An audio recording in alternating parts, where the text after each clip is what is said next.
Alors qu'est-ce que c'est les bons vins? La définition elle est toute simple. Il ne faut pas confondre les petits vins et les bons vins. Les bons vins, on peut les reconnaître aisément. Paradoxalement, c'est à l'aveugle qu'on les reconnaît. Parce qu'il suffit à l'aveugle de mettre un bon vin au milieu de grands vins. Les grands vins, il n'y a pas besoin de les déguster, la liste est connue. C'est ce qu'il y a de plus cher sur la planète. Donc dans la planète Bordeaux, vous prenez la liste des vins les plus chers et vous essayez d'introduire Floriden blanc, Floriden rouge, Rénan rouge, etc. Ou nos sauternes. Si vous les comparez par exemple à des crus extrêmement fameux, dans des premiers crus classés par exemple, eh bien je considère qu'un bon vin, c'est un vin qui ne va pas forcément se remarquer au milieu des plus chers. Si on dit quel est l'intrus, même si d'autres valent beaucoup plus cher, eh bien on ne va pas trouver forcément l'intrus. Pour moi c'est ça les grands vins, les bons vins. Et les petits vins c'est l'inverse, c'est ceux qu'on trouve toujours au milieu des grands.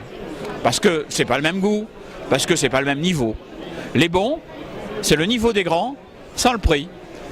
C'est ce que vous avez remarqué très gentiment en me disant qu'au fond, dans nos vins, c'est le rapport qualité-prix qui est remarquable, mais je dirais aussi que c'est une certaine délicatesse, une certaine fraîcheur, une certaine amabilité qui fait qu'au fond, quand on consomme ces vins, je ne dis pas qu'on va se sentir plus civilisé, non.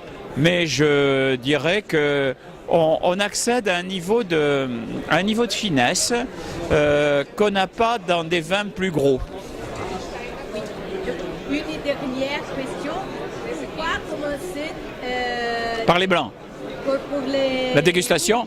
Ah, pourquoi commencer la dégustation par les rouges? Alors, évidemment, à table, souvent on commence par les blancs parce qu'on commence par des fruits de mer ou on commence par des entrées qui appellent le blanc. Mais en dégustation, il ne faut jamais commencer par le blanc parce que le blanc, il a souvent un parfum, quand il est bon, il a un parfum qui est puissant et qui est très frais. Alors, si on goûte le rouge derrière, on va le trouver un peu obscur. Donc, il faut commencer par les rouges. Et d'ailleurs, le vieux dicton français le dit, hein, blanc sur rouge, rien ne bouge. Hein, et rouge sur blanc, tout fout le camp.